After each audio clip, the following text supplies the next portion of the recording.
on students, we are going to see some basic concept of chemistry chapters. From these chapters we are going to see last articles. Okay, last article, that is moles and gases. That is moles and gases. अब इस moles and gases, मोल तो हमने देखा है. Okay, मोल ने हम मोल इस concept तो हम बार बार उसको रिवाइज किया है, लेकिन वो मोल जो है हमने सॉलिड का निकाला है. ओके, सॉलिड का मोल निकाला है. तो मोल ऑफ और गैसेस में निकालना है तो किस तरह के निकाल सकते हैं ये देखना है. ओके, तो मोल की व्याख्या हमें मालूम है, डेफिनेशन मालूम है, mass upon molar mass, mass of substance upon molar mass of substance. तो अब यदि मोल जो है, कोई जो मोल है गैसेस में है तो उसका क्या करेंगे. सो 1 mole of gas contain 1 mole of gas contain 22.4 dm³ value. अब इस तरह देखो, एक मोल जो है गैस का एक जो मोल है उसमें कितना वैल्यू रहता है 22.4. ओके, गैस का एक मोल है उसमें वैल्यूम कितना रहता है 22.4 dm³. और dm³ जो है वैल्यूम का यूनिट है. ओके, dm³ में लेना है. और इस तरह से अभी उसके डेफिनेशन हमने देखी मोल की. अभी फार्मूला निकालना है. तो अभी इसके लिए जो फार्मूला है, ओके, मोल के लिए, तो गैसेस रहने के बाद क्या करना पड़ता है, volume of gas at STP. Okay, molar volume of gas. अभी मोल निकालना है. मोल किसका निकालना है, गैसेस का. ठीक है, गैसेस का मोल निकालना है तो फार्मूला किस तरह के चेंज होगा, volume of gas at STP. STP यानी STP एट, यहां पे भी हम लिख सकते हैं एट STP. STP यानी स्टैंडर्ड. ओके, STP यानी स्टैंडर्ड. T यानी टेम्परेचर्स, वो टेम्परेचर कितना होना चाहिए 0 डिग्री सेल्सियस. एंड P यानी प्रेशर वो कितना होना चाहिए 1 एटमॉस्फेयर. ओके, अभी एक मोल गैस है उसका वैल्यू 22.4 × 0.4 dm³.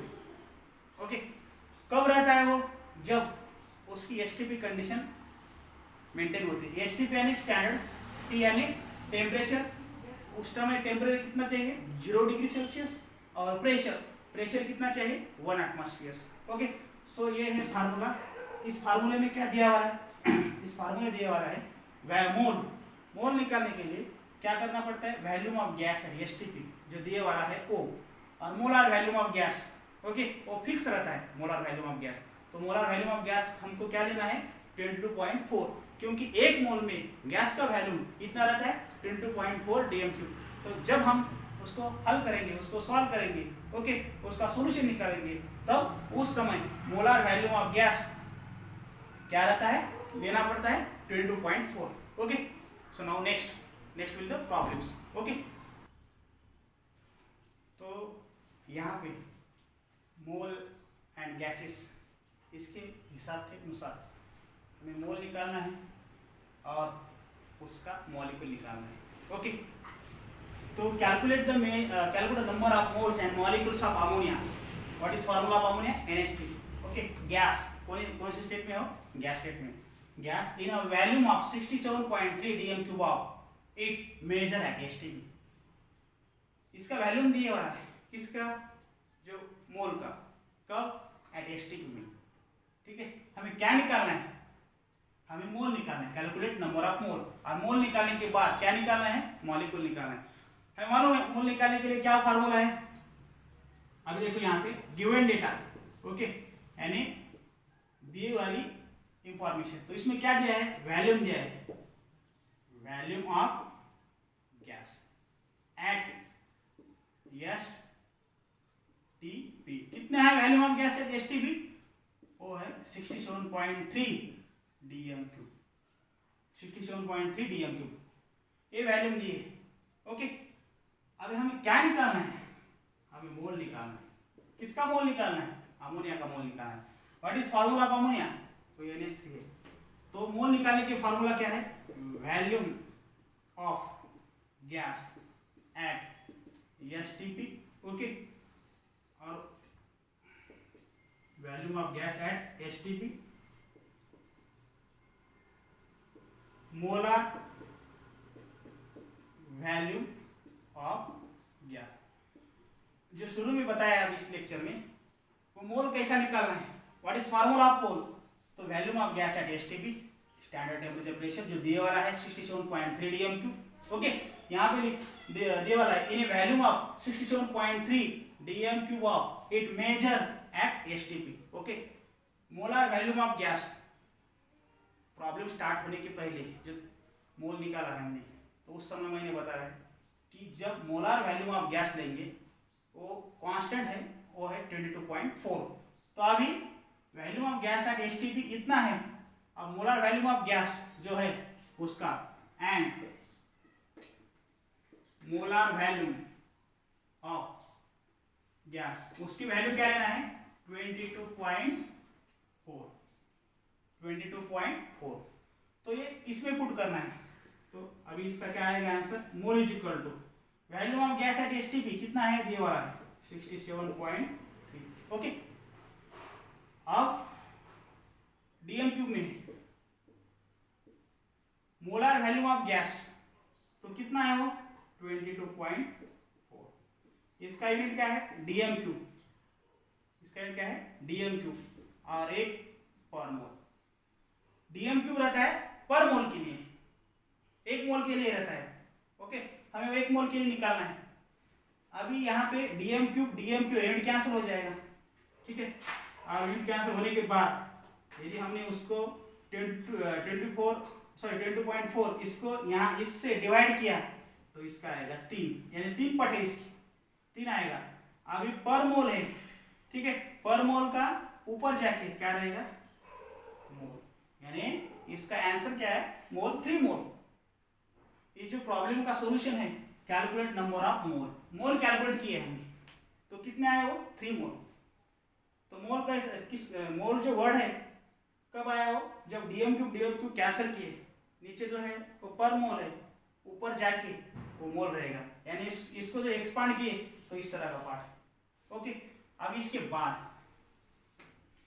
बाद हमको क्या निकालना है, ओके, हमको क्या निकालना है, मॉलिक्यूल्स, क्या निकालना है, मॉलिक्यूल के लिए क्या फार्मूला है, मॉलिक्यूल्स निकालना है।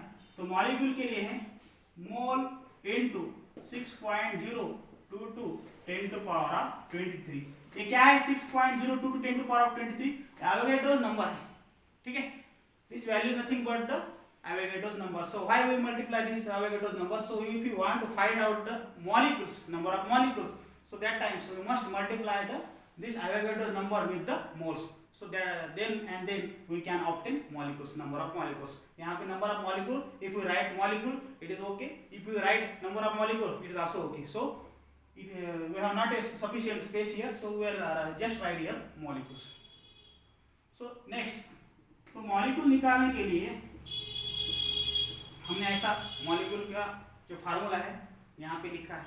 अभी मोल जो है, ओके, तो मोल कितना आया हमारा 3 आया, ओके 3। अभी इसकी जो एवोगैड्रो नंबर की वैल्यू है यहाँ पे दी वाली है 6.022 10 टू पावर ऑफ 23, यहाँ पे लिखिए। अभी जो मॉलिक्यूल है, ओके, अभी मॉलिक्यूल की जो वैल्यू है तो वहाँ 3 से मल्टीप्लाई करना है, और 10 टू पावर ऑफ 3 उसको मल्टीप्लाई तो है, तो इसमें क्या है 3 इंटू 2 तो 6, 3 इंटू 2 6, 3 इंटू 0 0, यहाँ पे वो पॉइंट, 3 इंटू 6 18। अभी इसको मल्टीप्लाई रखना है 10 टू पावर ऑफ 23। सो यहाँ पे इसका आंसर आया, ये मॉलिक्यूल आया, ये मोल आया, ओके। अब ये मॉलिक्यूल और मोल हमने गैसेस सब्सटेंस के लिए निकाला है, ठीक है। ये मॉलिक्यूल और मोल हमने किस लिए निकाला है, गैसेस सब्सटेंस के लिए। अब ये कन्वर्जन जब 22.4 को 3 से मल्टीप्लाई किए तो ये आ जाएगी वैल्यू, यानी इसका 3 पट है, ये 3 लिखा। DMQ कैंसिल है तो कैंसिल होने के बाद जब कैंसिल होता है वो कॉर मोर है, ऊपर जाके क्या रहेगा, मोर। ओके, क्योंकि उसको ऊपर जाना ही पड़ता है, ठीक है, इस तरफ लेना पड़ता है। तो this is nothing but the solutions for which ask in this problems. So now next will be the second chapter. So this chapter is and here, ये चैप्टर है खत्म हुआ है, पूरा हुआ है। अभी नेक्स्ट लेक्चर में हमें नया चैप्टर स्टार्ट करना है। Okay, thank you.